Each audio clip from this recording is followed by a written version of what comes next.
জবাবদিহিতা এড়িয়ে গণতন্ত্র প্রতিষ্ঠা সম্ভব নয়, তাই আঞ্চলিক সমন্বয়, সক্ষমতা বৃদ্ধি এবং আইন প্রণেতা কৌশলের উপর ভিত্তি করে জনপ্রতিনিধিদের দায়িত্ব পালন করতে হবে। আজ সকল শ্রেণীর জনগণের প্রতি জনপ্রতিনিধিদের দায়িত্ব এবং জবাবদিহিতা শীর্ষক সেমিনার ও কর্মশালায় এই কথা বলেন রাজ্যসভার ভাইস চেয়ারম্যান হরিবংশ নারায়ণ সিং। তাঁর পরামর্শ, সরকারি প্রকল্পের বিষয়ে যত জানবেন জনগণের দরবারে তার সুফল নিতে পারবেন। এদিন তিনি বলেন, আজকের এই আয়োজন গণতন্ত্র এবং বিকাশের জন্য অত্যন্ত গুরুত্বপূর্ণ। তার মতে, সরকারি প্রকল্পের বিষয়ে যত জানবেন জনগণের দরবারে তার সুফল পৌঁছে দিতে পারবেন। তিনি বলেন, কমনওয়েলথ পার্লামেন্টারি অ্যাসোসিয়েশনের অধীন উত্তর পূর্বাঞ্চলের 8টি রাজ্য জোন 3-তে রয়েছে। তার বক্তব্য, আঞ্চলিক সমন্বয়, সক্ষমতা বৃদ্ধি এবং আইন প্রণেতা কৌশলের উপর ভিত্তি করে জনপ্রতিনিধিদের দায়িত্ব পালন করতে হবে, কারণ জনপ্রতিনিধিদের প্রগতি তৃণমূল স্তর পর্যন্ত পৌঁছে দিতে হবে। তাঁর সাফ কথা, জনগণের সার্বিক কল্যাণে সমস্ত দায়িত্ব জনপ্রতিনিধিদের এগিয়ে নিয়ে যেতে হবে। তার দাবি, উত্তর পূর্বাঞ্চলে 2014 সালের পর বিকাশে যুগান্তকারী পরিবর্তন পরিলক্ষিত হয়েছে। ভূ রাজনৈতিক পরিস্থিতির নিরিখে সকলে একমত হয়ে কাজ করলে তবেই আর্থিক সমৃদ্ধি সম্ভব হবে। তার কথায়, বিকশিত ভারতের পথ পার্বতী ত্রিপুরা দিয়ে গেছে। এদিন তিনি এই সম্মেলনের সাফল্য কামনা করেছেন।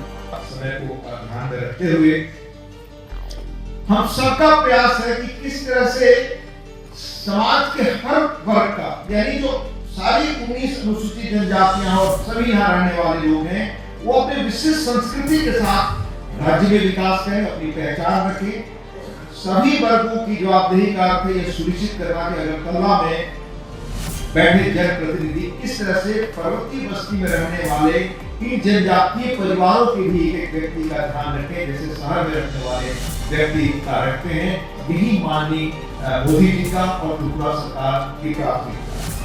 मैं उल्लेख करना चाहूंगा कि जिन्होंने ये संविधान हमें दिया, जिससे हम सब एक होकर इस देश को आगे ले जाने में आज लगे हैं, उस संविधान के सरकार डॉक्टर B.R. अम्बेडकर ने संविधान एडॉप्ट करने के बाद संविधान सभा में अंतिम बार संबोधित करते हुए कहा था कि किस तरह हम समाज में समता लाएं और आर्थिक विकास करें।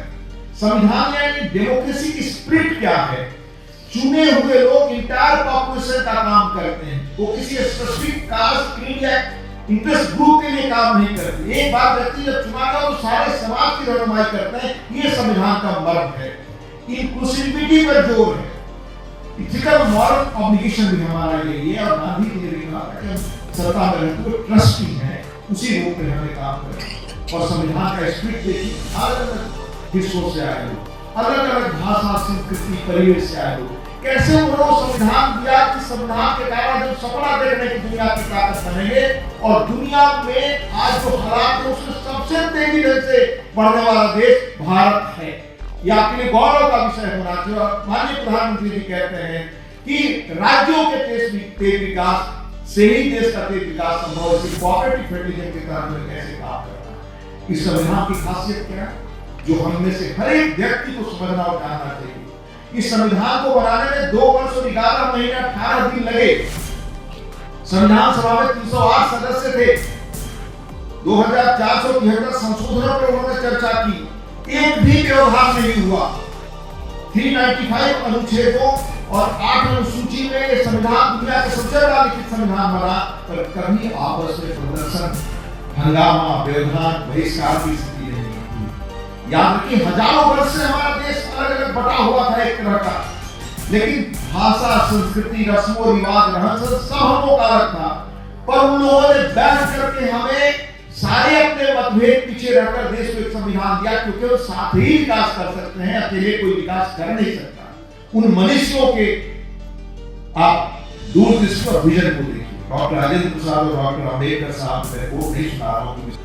Bureau report, PV north east.